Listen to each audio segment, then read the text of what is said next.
नमस्कार श्रोते हो, रेडिओ जयंतच्या आनंदी कट्ट्यावर मी अनुराधा आपणा सर्वांचं मनपूर्वक स्वागत करते. श्रोते हो, अनेक घटना आजूबाजूला आपल्या घडत असतात आणि त्या घटनांचा परिणाम आपल्या मनावर होत जातो. म्हणजे घटना दुःखदायक असेल तर आपण दुःखी होतो, घटना आनंददायक असेल तर आपण आनंदी होतो. तसंच व्यक्ती जेव्हा आपल्याला काही बोलतात, जेव्हा छान बोलतात आपल्याविषयी किंवा छान एखादं डिस्कशन होतं त्यावेळेस आपल्याला छान वाटतं. पण जेव्हा नकारात्मक गोष्टी आपल्याला ऐकायला मिळतात किंवा एखाद्या नको असलेल्या विषयावर चर्चा होते त्यावेळेस आपलं मन आपोआपच दुःखी होतं.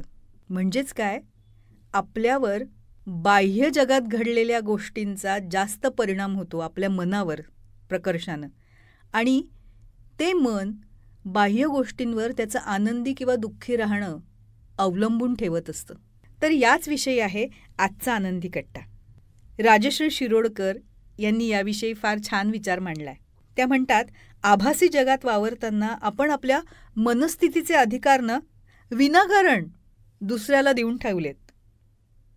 आपल्या कामाला जोपर्यंत दुसऱ्यांकडनं प्रशंसा मिळत नाही तोपर्यंत आपल्याला त्या कामाचा आनंद मिळत नाही. म्हणजे आपण स्वतः त्या कामात आनंद शोधलेला नसतो. जेव्हा लोक त्या कामाला चांगलं म्हणतात तेव्हा आपल्याला आपल्या कामाचा आनंद व्हायला लागतो. सध्या सोशल मीडियाच्या भाषेत सांगायचं झालं ना तर लाईक, कमेंट, शेअर यावर आपला आनंद अवलंबून असतो, हो ना. म्हणजे लोकांनी कमी लाईक्स दिले किंवा कुणाची तरी खोचक कमेंट आली किंवा कोणी टोमणा मारला, कोणी जाहीर सल्ला दिला तर आपल्या मनःशांतीला सुरुंग लागलाच म्हणून समजा.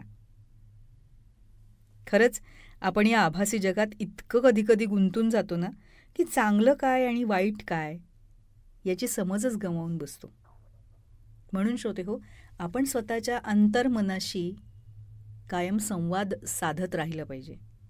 जेव्हा हा संवाद आपण साधू त्यावेळेस आपण नेमके कसे आहोत, आपल्याला नेमकं काय हवं आहे हे जेव्हा आपल्याला कळतं तेव्हा बाहेरच्या व्यक्तींनी बोलल्याचा परिणाम आपल्या मनावर होणं कमी होत जातं किंवा होत नाही. आणि आपलं आनंदी राहणं हे केवळ आणि केवळ आपल्यावर अवलंबून राहतं, आपल्या मनावर अवलंबून राहतं, आपल्याच विचारांवर अवलंबून राहतं. त्याच्यामुळे आपल्याला जर आनंदी राहायचं असेल तर आपलं मन आनंदी ठेवणं, त्यात सकारात्मक विचार राखणं, विचार करणं हे आपण प्रत्येकानंच केलं पाहिजे. तेव्हा श्रोते हो, हा होता आनंदी कट्ट्यावरचा आजचा सुंदर विचार. तुम्हाला तो कसा वाटला याविषयीची तुमची कमेंट बॉक्समध्ये नक्की लिहा. आणि त्याचबरोबर रेडिओ जयंतचे दर्जेदार कार्यक्रम ऐकण्यासाठी रेडिओ जयंत लाईक करा, शेअर करा आणि सबस्क्राईब करा.